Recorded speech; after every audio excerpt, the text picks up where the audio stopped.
Hello, everybody. Wishing you all a wonderful afternoon. My name is Shahrazad Faisal. أهلا وسهلا فيكم جميعا. حابة أرحب بكل الضيوف. And before I start this panel discussion, I'd like to thank everybody for being here and continuing with us. I know it's been a very long day. Today has been all the way since 10 a.m., and some of you have been with us all the way since 10 a.m. So thank you for that. And I'm looking forward to a very fruitful and fun conversation. Having said that, today's panel is brought to you by Leena, a Dubai-based women's wear brand founded in 2015 by designer Leena Mannaert. It unites wearable art, elegance, sustainability with vibrant prints and versatile luxury fabrics. Today we're going to talk about women leading the conscious future. And before I start having this conversation and asking you wonderful women a few questions, I just want to be really honest. So when I was asked to moderate the panel, and this is something I do for a living, I got overly excited because not every topic is this deep. And it might seem that, we're just talking about the future of businesses or the responsible side of having a business, but it's not really that. Today's topic is much more deep. We're talking about women who are leaders, females who are entrepreneurs like all of you, but also those who have a sense of responsibility towards the whole business culture and business society. Having a business that not only operates from the functionality point of view and having a business and talking about income and just, the operations of it, but making sure that your brand has an imprint on society, has an effect, influences it, creates positive trends. And I've gone through all of your profiles and each one of you has done that in their own way. So congratulations for that. I'm very excited for today's talk. I'm also looking forward to some very transparent and impactful insight.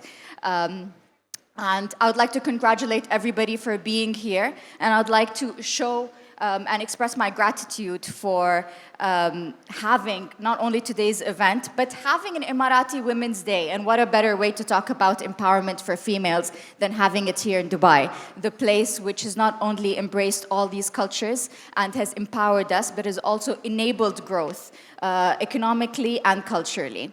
So a quick round of applause before we start our panel talk. Can we have that?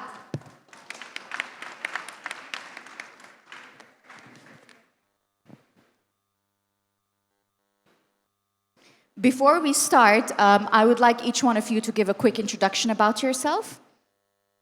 Starting with... And is this working? Yes, it is. Well, hello, ladies and gentlemen. Again, I'm so honored to be here today to celebrate the Emirati Women and to be a part of this great event. I'm Mannaert. I'm a mentor, coach, serial entrepreneur, but most important, I'm a mother of 3 sons. And as we are here today celebrating women, I think it's my duty as a mother of 3 sons to bring them up with vulnerabilities so also they can bring that back in the future as entrepreneurs, as later husbands, as later fathers into the society, and to make it more approachable for people to open up.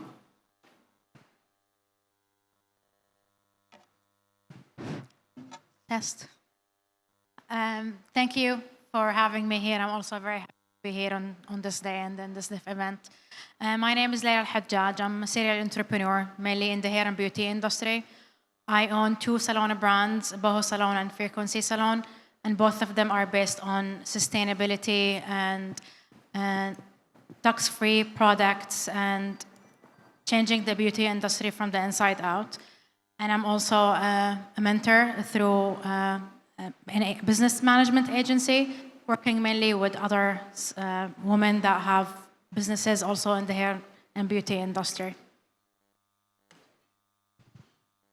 Hello. First of all, thanks to Womenpreneur me of conducting such a beautiful event. So many powerful, empowered women and men entrepreneurs here. I'm Leena Bansal, so I'm associated with fashion industry over 25 years now, and having my one old company in Dibala in India, where we have a production house for the fashion resort wear collections from Scandinavia. I'm running my second company, Leena Listen, where we do fashion brand consultation. So basically, I try to understand the pain points of the designers, at what situation they are, and whichever way I can handhold them. I hardly call myself that I create their vision board, but I love to say that I become their accountable partner. It's a long journey here every other day. Whenever I speak and meet with any new designer, it excites me. And thanks a lot to Sumeera and Divesh, because of whom I am here. She's sitting in front of me. Thanks for the opportunity. Hi everyone. My name is Kayane Mahredjan.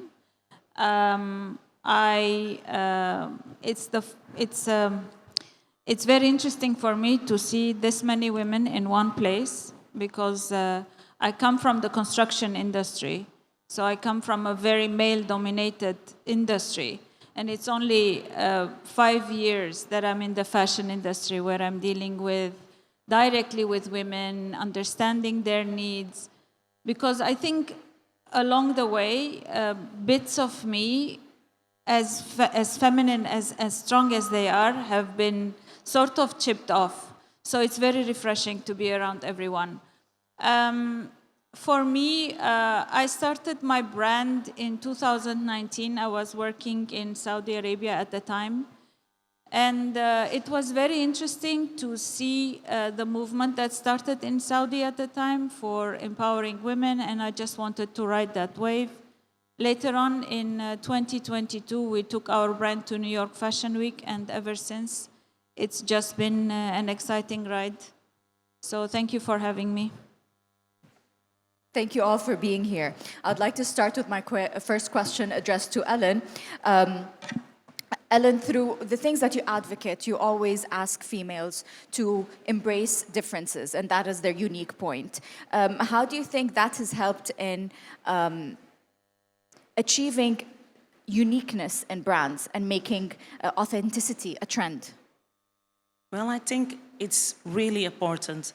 I do feel now, when we are talking about trend, that in some big brands, some household brands, authenticity became like a more commercial thing instead of a real thing.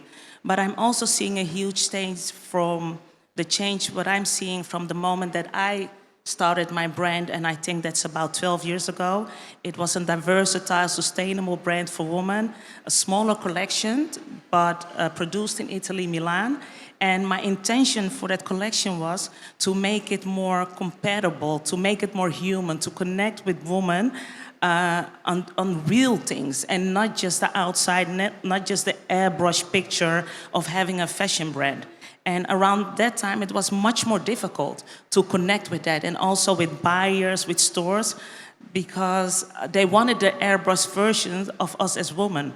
But going fast forward and being here today, I see a positive change, and I also feel like brands feel the urge to change and to be more authentic, because the generation ahead, they don't connect with perfection. They connect with realness, and they need it. You have to remember that as entrepreneurs, as business owners, that we are not only creating something for this moment, we are creating something for the future that doesn't only include your brand, but the people you employ, your business partners that you work with. It's all a ripple effect, what will live forever if you do it the right way. And the only way we as human beings can connect with each other is to realness. And realness doesn't look like perfection. And that's why I'm always so passionate about talking about imperfections, because there is where we connect with each other. Beautiful. I love that. And I love how businesses such as yours and other entrepreneurs and female leaders, men and women both, but I think women a little more, have created positive trends in so many different ways. Creating authentic brands and personalized brands has also been one of them. And having said that, I'd like to move to my second question addressed to Layla.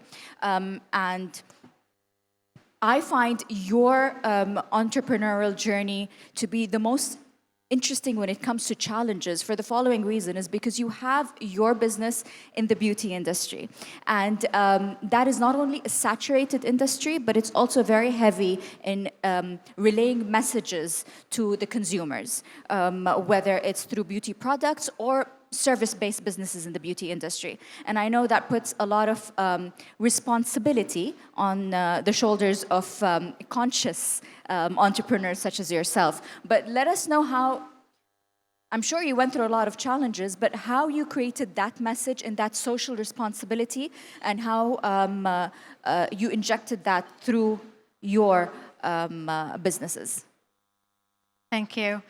I think a lot of people underestimate how more challenging it is to actually run a hair and beauty salon because it is a lot of emotions that comes from the clients and also from the staff if it's an all-female staff.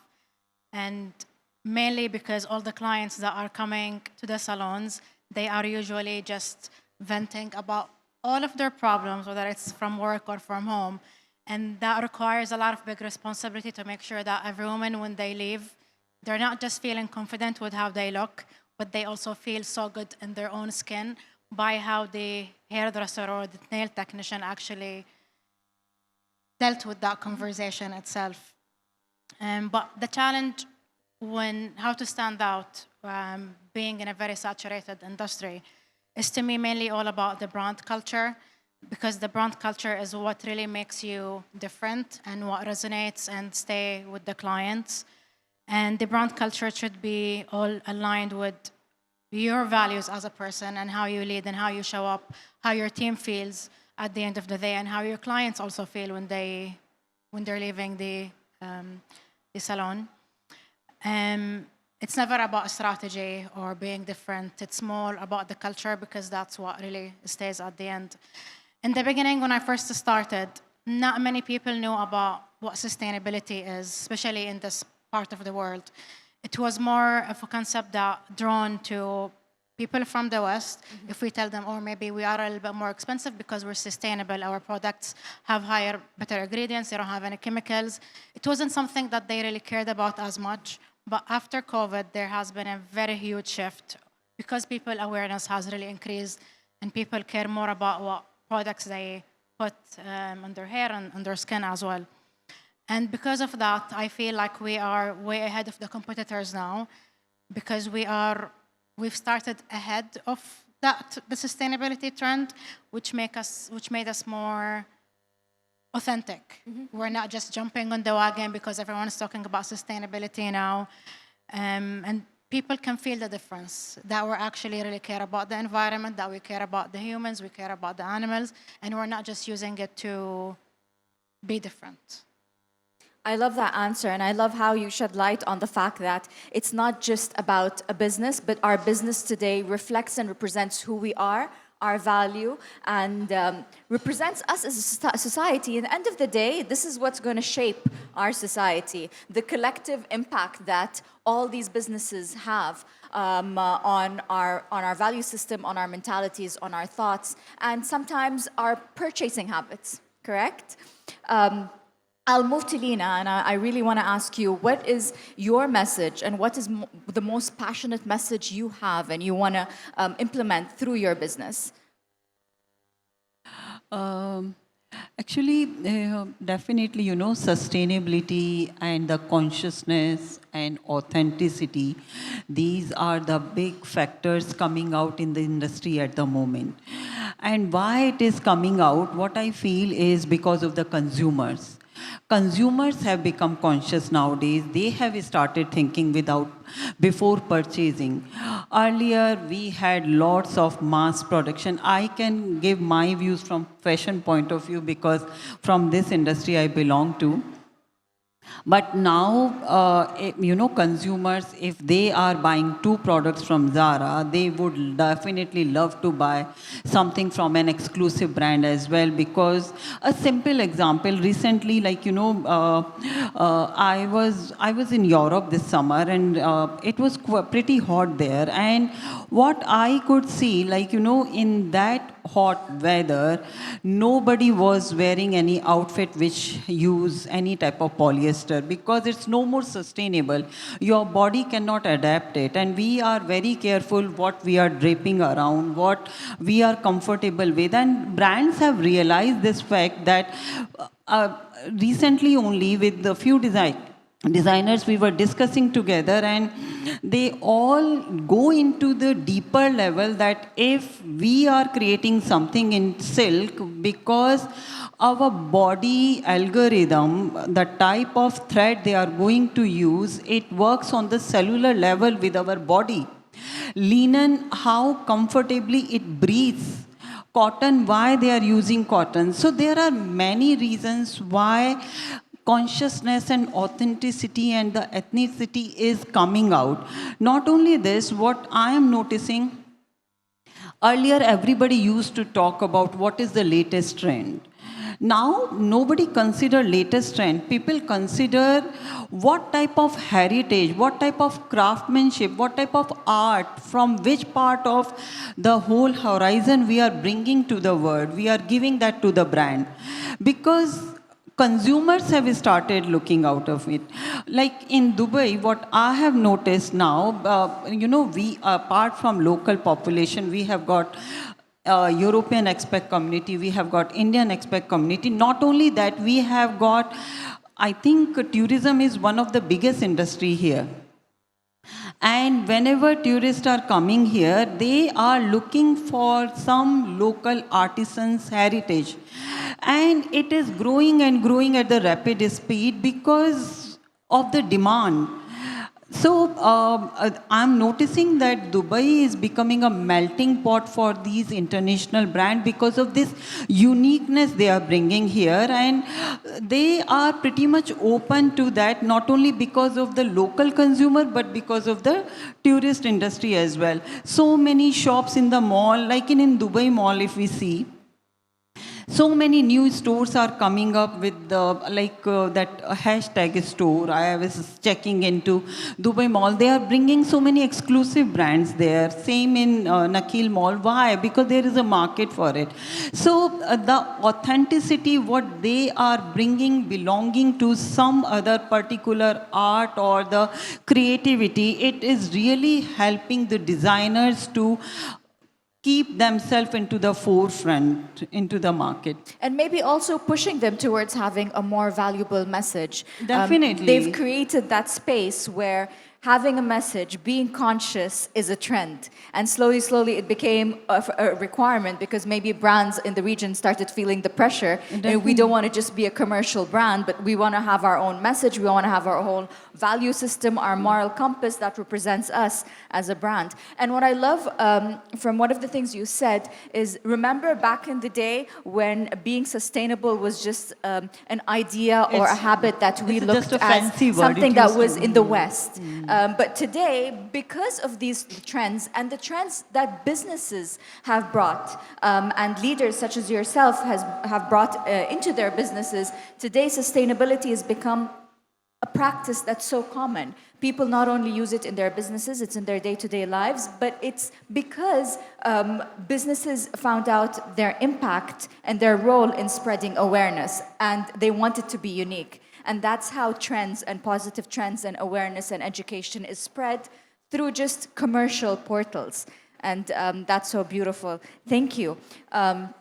Kayan, my question to you is, since you work very closely with the luxury segment in the luxury category, but the idea is that when we talk about luxury, people, especially consumers, look at luxury as a category that's more towards indulgence. Is injecting or applying a valuable message or conscious business into that category, into luxurious products or luxury products, any more difficult or any more different than having it in a brand that sells day-to-day items? I think it's a very valid point, and it's a very important question to ask because true luxury so far has survived riding the wave of its being indulgent, right? But to Leena's point, trends are changing. And if we take a step back and we try to redefine what is luxury,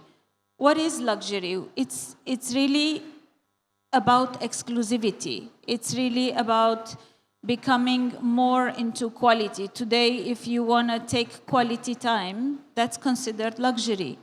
If someone doesn't have time to even look after their kids, that's not luxury. So the concept of luxury is really becoming more human and hence more sustainable. You know, like in big organizations I've worked in, they talk about work-life balance because it's not sustainable. If you don't maintain it, if you don't establish it, it's not sustainable. So sustainable is, as I said, it needs to have a redefinition because everybody thinks wash and wear, fast fashion, that's not, you know, like luxury means what? Copy-paste. You look around, even super brands, everybody seems to be like they're in a uniform. Everybody is wearing the same thing. So from my perspective, within our brand, what we try and do is we create minimum quantity to be sustainable, especially that we are recognized by United Nations. So when you go to the United Nations platform under SDG, there is a way for brands to be recognized. And I think I'm tempted to say the only, but I stand corrected if we're not.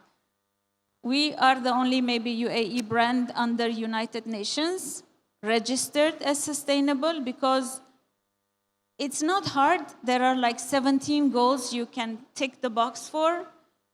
And once you read about it, you understand it, you see that everything you do has to be sustainable. It's not just about fashion. It's not just about luxury. It's about everything. It cannot be sustainable. And when we're looking at establishing companies, brands, whatever, we're really thinking about generational wealth, right? We're not thinking about this is just for me, and then when I die, it will be dissolved. We're really thinking about our generation, so that's sustainable. So everything comes back to it. You know, Kayan, back in the day, I think around 10 years ago, the trend came where it wasn't a trend, it just started, where they started reselling luxury items, whether it was jewelry or bags. If they were in good shape, they would resell them.